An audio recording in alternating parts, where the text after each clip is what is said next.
It was not immediately clear if the smoke was the result of a direct hit, which would mark an escalation in Russia's air campaign. Russia has so far avoided targeting government buildings in the city center. A massive Russian drone and missile strike on Kyiv on Sunday killed at least 2 people, including a 1-year-old child, and left smoke rising from the roof of Ukraine's government building. The building is the home of Ukraine's cabinet, housing the offices of its ministers. Associated Press reporters saw a plume of smoke rising from the roof of Kyiv's Cabinet of Ministers building.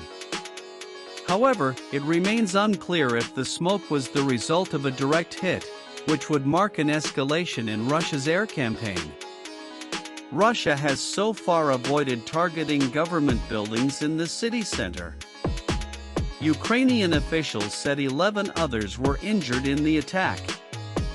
Among the dead was a 1-year-old child, whose body was dug out of the rubble by rescuers, said Timur Tkachenko, the head of Kyiv's city administration. Russian drone debris struck 4-story residential buildings in Kyiv's Svyatoshinsky and Darnitsky districts, according to Mayor Vitaly Klitschko. This marks the second large-scale attack on Kyiv in just 2 weeks, further dimming hopes for peace talks.